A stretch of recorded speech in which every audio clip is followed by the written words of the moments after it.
Hi folks, Atlas Aram here with a special video walkthrough of the upcoming Shin Megami Tensei Persona, set to release for the PSP on September 22nd, 2009. With the recent Persona 3 and 4 going down as two of the highest rated RPGs of all time, it's very exciting for us to be able to revisit and remaster the game that started the popular Persona series. Completely remade for PSP, this is the definitive version of the game. We've gone back and relocalized every single line of text, and what's more, we've put back some of the content that didn't make it in the first time around. Snow Queen Quest! The visuals are redone to take advantage of the PSP's widescreen aspect ratio. There are new CG cutscenes which are fully voiced, something missing from the Japanese PSP release. The overworld map is all new, the interface has been optimized and enhanced, giving you more info and presenting things more efficiently, and the music is completely redone. On that subject, each and every launch copy of the game comes in a lovely, slightly oversized outer box, which will include the game and 2 music CDs. We're basically throwing the full soundtrack into the package at no additional cost. Why? Well, because we love you. Let's jump into some cool things about Persona for PSP and try to teach newcomers a few things about how the game plays in the process. Let's start with battles.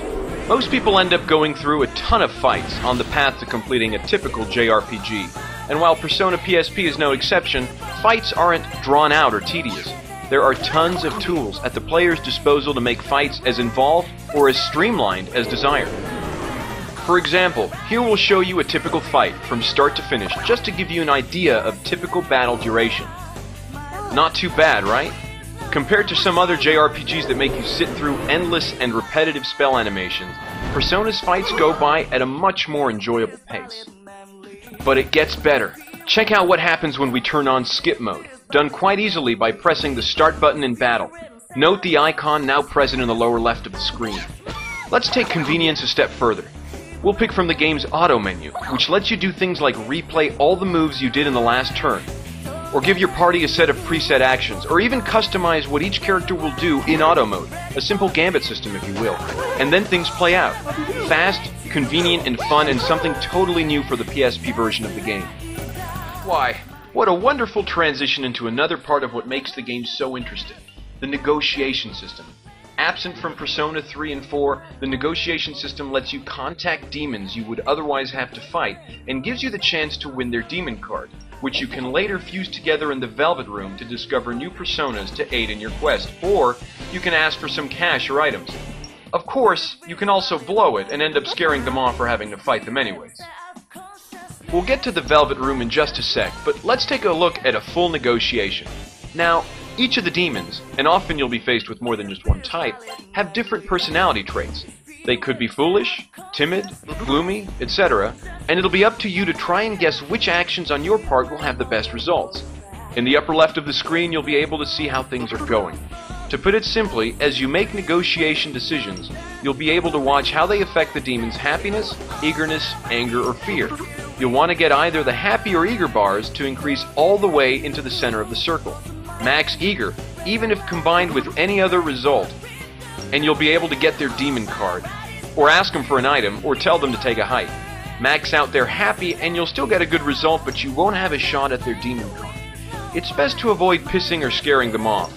The results will never be to your liking. So, we have this guy's demon card. Let's jump to the Velvet Room, where our good friend Igor, a perennial Persona cast member, will help us fuse a couple cards together to discover a new persona. It should be noted that in addition to simply combining cards, you can also throw an item into the mix and shake things up, maybe ending up with something even better than you would otherwise.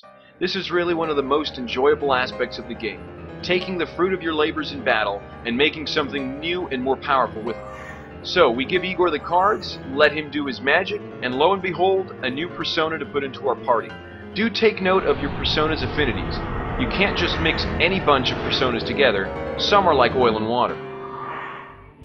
Let's do a quick run-through of some of the new stuff you'll find in Persona PSP. This overworld map, for example, is all new, and it's how you get around in the game. Both in this map and also in the areas you explore, you'll be able to hold the O button and sprint, something you couldn't do in the original PlayStation version released years ago.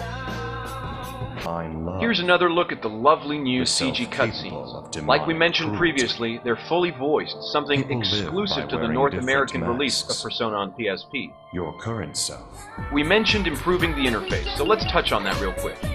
In the original release, you couldn't see things like character affinities with personas, weapon or skill ranges on the formation editing screen, which characters can use which equipment, and what the stat benefits are in shops, etc. Like a lot of JRPGs, there are a lot of variables to consider when you're equipping your party. So it makes life a lot easier when you happen to navigate fewer menus just to get one bit of info. The gameplay balance has been restored to what it was in the original Japanese system. This means more random battle encounters and less experience from each victory. With the original North American version of the game for PlayStation, things had been changed to feature fewer random battles and more XP from them. Since characters recover skill points by walking, having fewer encounters translates into recovering SP a lot faster between battles, making the game much easier. And we know how much you guys like a challenge, so expect this game to offer a much more, how shall we say, satisfying balance of gameplay. Or, another way to say that is that it's harder. That's right, just the way you like it. We won't take you too far into the game's story, but we will say that you and your friends, a group of high school students, hear about an urban myth called the Persona game, which they're told will tell them their future. They give it a shot, but with rather disastrous consequences, as you can see here. Before long, the world is turned upside down, demons are running amok, but fortunately, you've also unlocked a hidden power within yourselves, the power of Persona, and it's up to you to set things right. Thanks for watching this video walkthrough of what's new, what's improved, and what's awesome about the upcoming SMT Persona for PSP. It's a big thrill for us to be able to deliver a definitive version of the first chapter in this critically acclaimed series to our fans, while also hopefully giving newcomers a chance to see how everything got started. It's a special game, which is why we're making a special package just for it, and we hope all of you pre-order or pick it up at launch, enjoy your bonus music CDs, and get lost in the world of Shin Megami Tensei Persona when it releases on September 22nd.